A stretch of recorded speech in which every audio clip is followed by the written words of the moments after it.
What's up, guys? Welcome back to the channel, and thank you so much for jumping into another video. My name is Josh, and I am just your average Joe day trader. Guys, it is Sunday, July 20th at 11 p.m., and I have been spending some time the last few hours studying the market and understanding what's going on already with the S&P 500 and looking through the average Joe day trader best day trade stocks list just to sort of see what's happening in the market with the 24-hour market. Obviously, most and many of them are not 24-hour stocks, so it's kind of hard to get a good gauge on some of them, but very excited to see what the market does at 4 a.m. when it opens back up so that we can see some of those additional stocks that are not 24-hour runners and see what they're going to do tomorrow. Obviously, I have a set plan for what I'm looking at tomorrow, and I'm going to talk to you a little bit about that and what my plan may be based on after the 4 a.m. condition to see where is the S&P 500 and where are some of those companies that I've been looking to get into at a better entry point. So let's jump into the charts for a minute and just want to kind of show you what's happening. First things first, I'm going to share with you guys that the S&P 500 gapped up. Very exciting, and I know that you guys always know if you've been watching my videos, I'm always looking for the gap. So you can see right here that when the market closed at 8 p.m. on Friday night, we closed the S&P 500 at $627.90 or 6,279 points. You can see that it has run a little bit from even the pre-market 4 p.m. close, 627.58, to that 627.90. And then when we open the market tonight at 8 p.m., it immediately gapped up to a 628.30 opening, which is already about 40 cents more than where it had closed in the pre-market on Friday, and continue to sort of run horizontal with a little bit of a drop back down. But at the end of the day, it is up right now with a high of 628.33, which is a very good indication for what the market's going to do through the we'll call the overnight hours into the pre-market, but a good indication that potentially tomorrow is going to be a great run-up day. Now, you have to do your own due diligence, look at the charts, understand your support and resistance levels. But so far, I always look to see when we open back up after a weekend if we're going to gap up or gap down. And a gap up is good. There is potential that the S&P 500 could continue to run back down and meet its closing number from Friday night, but not usually, not typically. So if it can hold at this 628 level, and then as the night progresses, continue to pump up a little bit, should be a really good day tomorrow. So I'm pretty excited about what we're going to see tomorrow morning. Let's get right into the average Joe day trade list. And I just want to share a few things with you. Number one, you're going to see when we go to my charts, a little bit of a different look to my charts because I've added part of my strategy here to the Webull account. And I'm going to create a video to talk all about what I do to create this strategy. But in essence, very easy. And without getting too detailed into it, I create basically a rectangle around the prior day's result. So it's kind of hard to see because of this green. Let me see if I can. I'm gonna have to go through and lighten these up a little bit. There you go. But basically, I'm looking for the highest point on the previous trading day and the lowest point on the previous trading day. And I'm building a rectangle around it into the post-market, pre-market, and I let it run into the next day. Okay, obviously, I can't show that to you now because we're not in the next day. But what I am looking for, guys, just so you understand, is remember, the strategy of mine is all about support and resistance.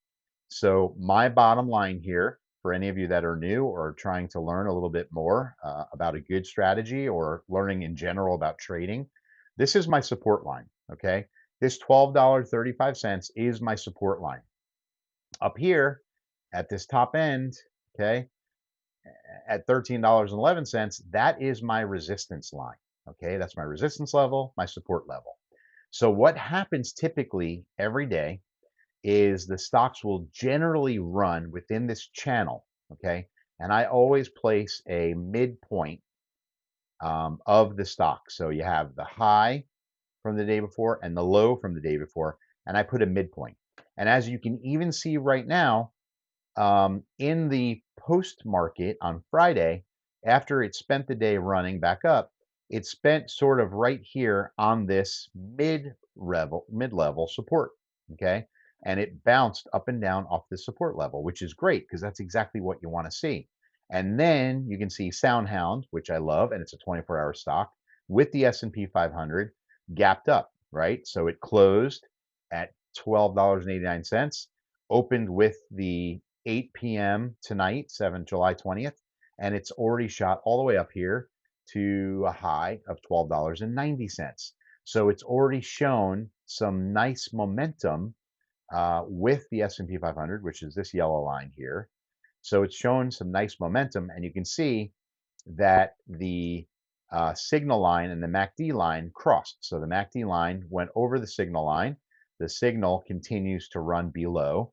You see the green, and potentially here's a change in trend where the MACD is going to drop below the signal. So all these things, guys, are things you need to watch other videos I've posted to learn about the MACD, about moving average, about the candlesticks, about support and resistance levels. Guys, do your due diligence, do your homework. And for those of you that have been in the channel with me for a while, that are already subscribed and been here for a while, or Discord members, you guys know what I'm talking about. You've heard me talk about it. And many of you are very well experienced traders and can offer a lot of great experience as well. So here is the idea is I'm looking at Soundhound tomorrow. APLD, I don't think I even have to share with you guys. Look what it is doing in the 24-hour market. It's already gapped up to $12, running continuously through the 24-hour market up to $12.28. So literally, guys, if you had closed the market on Friday and let it sit at $11.93, you potentially could have already made about 35 cents per share just in this overnight trading. And yes, you can buy and sell stock within the 24-hour market, but we're not going to. And this is really a great sign for what APLD may do tomorrow. Now, remember on APLD, they typically do drop. Usually when market opens, the bell rings, hard drop, wait for the bottom, look for your engulfing candle, look for that support level, below, and then see it turn around and start shooting up. And that's exactly what it did the day before. Okay, you can see here, it's not as easy to see because of the colors, but basically this is open right here. So the stock actually dropped all the way down to the bottom here. And then, and remember, this is a 15-minute, so I'll go to a 5-minute for you so you can see this a little better. Okay, but you see that it opened up nice and green, dropped hard all the way down here to $11.20. Then you had the opportunity to see this candle and just continue to run it up for the rest of the morning. And so that's APLD. That's how APLD lives. It's very easy to chart and track. And I recommend, not financial advice, that if you want a great day trade stock, the best, it's my number one, APLD. Serve Robotics, I am looking at to get into this one tomorrow. Let's get to where we are. So you can see here, let's get off the 5 back to the 15. You can see here that it had a hard drop down on Friday, and now it's running horizontal. That's good though, because imagine that this right here is a level of support and it's bouncing off this level of support. Let's see what it does in the morning. But Serve Robotics is one that I like to try to trade a few times a week. GTX, we'll see how that looks. Ford is already on an up run, which is crazy in this 24-hour market. BBAI is not a 24-hour runner, and I can't wait to see what it does tomorrow morning. This most likely is going to be one I also get into. So guys, a lot of opportunity. I'm not going to go through everything with you. Oh, also Wolf is also running horizontal, not a 24-hour market. Can't wait to see that one open up 4 a.m. But I'm not going to go through each and every one with you guys. What I will do is put the list up here on the channel screen, so you can pause right here. If you haven't seen them before, take note of them, write them down, or take a screenshot of it. I do update them about every 2 weeks. I'll make some changes based on what I'm seeing in the charts, or if there's new stocks that may come on or may come off. Several stocks I am looking at for tomorrow morning also, so you guys know. And let me go to my search bar so I give them to you right. I'm watching Robinhood. Robinhood right now is incredibly at $108.43. I had shared with you guys many, many times it was going to break 100. It did, and it is on fire, and it's going to continue to run, I believe, with the crypto news. So keep an eye on that one. AVGO is the other one that I shared with you guys. Listen, Nancy Pelosi had her brokerage. I'm sure they probably have permission to do whatever they want with her account for her, but her brokerage account, her broker, literally made a purchase $2 million in calls, dated out towards the end of the year into the new year for AVGO, which is Broadcom, and it's an AI company. I believe that there's something going on here with government contracts. We haven't seen it yet, but guys, $2 million in calls, not something to ignore or overlook, but you need to make sure you do what's right for you, and get in and out of that. AMPX, Amprius Tech is the other one I'm watching for the morning. This is one I've shared with you guys. Lithium batteries, 67 days running without a charge, before a recharge. A lot going on with them. Partnering with Amazon and their robotics and all those things, just a home run. And then Joby and Archer, which are two drone and electric drones, electric helicopters, different types of flying objects, flying machines like that. They're in the process of getting their commercial certifications, commercial licenses. We believe by the end of the year, they will be in commercial airspace, and literally people will be being transported all over by electric flying vehicles. Sort of pretty cool. But that will also be something APMX is involved in. Excited to see what the market's going to do tomorrow. Also, I wanted to share one more thing with you guys. Listen, if you join the Discord or even here in comments, and I appreciate it when you guys leave comments. I try to answer every single comment, good, bad, or ugly. I will never, ever ask you for your personal information. I'll never ask you for a credit card or any type of payment. I'll never ask you to buy anything. I will never ask you to join a group where we're, having classes and it costs this much money. Guys, that's not me. And potentially, there are people that love to go in and clone accounts and clone people once they hit a certain amount of subscribers. We are at over close to 1,150 subscribers and running strong. Thank you guys for being here.